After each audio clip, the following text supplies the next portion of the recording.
Well, we've been working with Field to Market.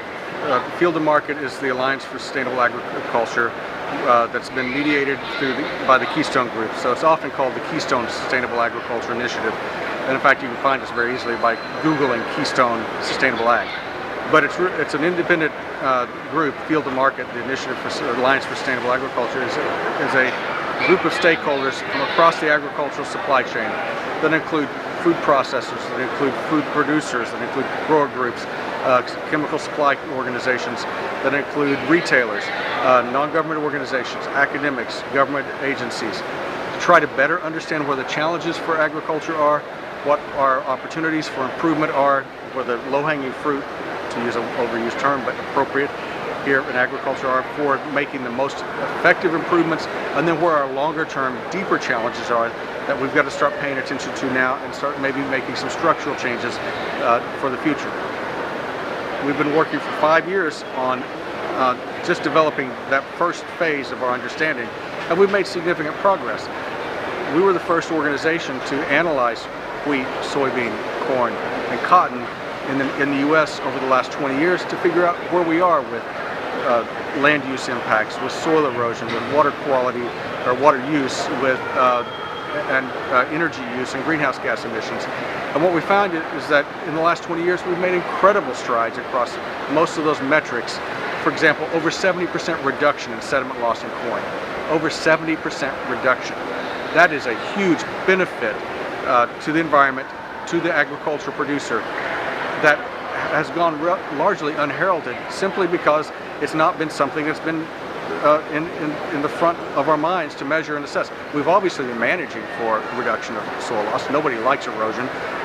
But at a national level, the fact that we've been able to do this over the last 20 years by implementing good practices, BMPs, and good economic practices on the farm, and reduce energy costs and therefore greenhouse gas reductions, and reduce water use and therefore water energy demands for pumping of water, all of that is huge. So this tells us that we're on the right track.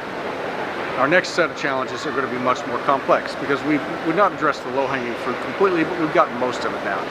We know what we have to do, and that's what our calculator is for, is to take that message of the clear things that producers need to do on the landscape to the producers. So we'll be able to do that with the field print calculator in version 2, and that'll help to optimize production practices across, right now the primary crops are corn, soybean, wheat, and cotton. We'll be adding other crops, potatoes in particular, and rice in the next version, and others down the road.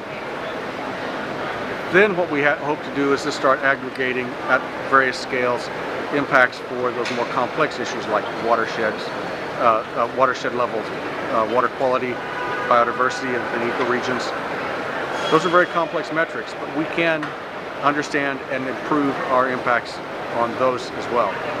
Good impacts, reduce the bad impacts, increase the good impacts. Just to make the point, agriculture producers control most of the ecosystem services that all of our society depends upon.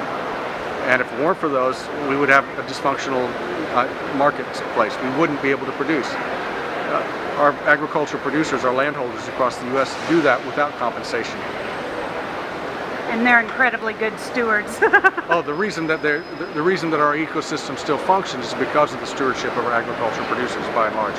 Doesn't mean we do everything perfectly, but we are doing things a lot better every day, and it's usually because we know how to do things better. And so that's our goal, is to learn to get better.